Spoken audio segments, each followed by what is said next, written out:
The federal government working to contain a larger financial fallout following the collapse of two banks over the weekend. Silicon Valley Bank failed Friday, and state regulators in New York shut down Signature Bank on Sunday. The collapse of Silicon Valley Bank is the second largest bank failure in U.S. history. President Biden and regulators are now assuring customers they will have access to their money and the American banking system is safe. WCNC Charlotte's Jesse Pierre spoke to a local business owner who shared her concerns about the shutdown of this bank. Silicon Valley Bank worked closely with startups and loans for tech ventures, and a local Charlotte business says seeing a bank go down like this is worrisome.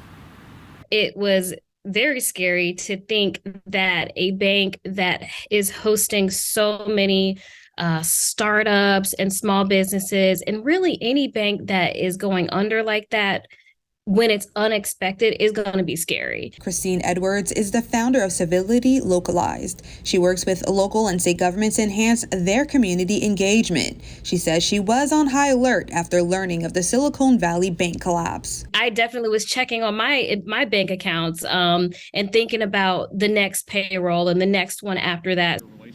Thankfully, she learned the company she uses for payroll does not use SVB to fund customer payroll services.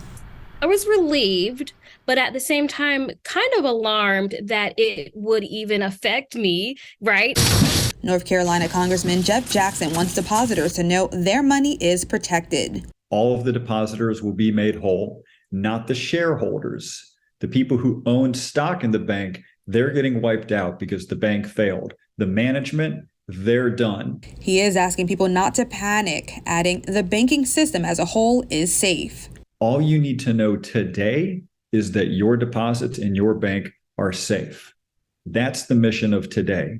Make sure that we don't have a run on the banks so that we can have a political debate and not a financial crisis. Edwards says this is an opportunity for businesses to take a look at how they handle their finances. So not putting all your eggs in one basket, especially as a business owner, making sure that you have different accounts for different needs within your business.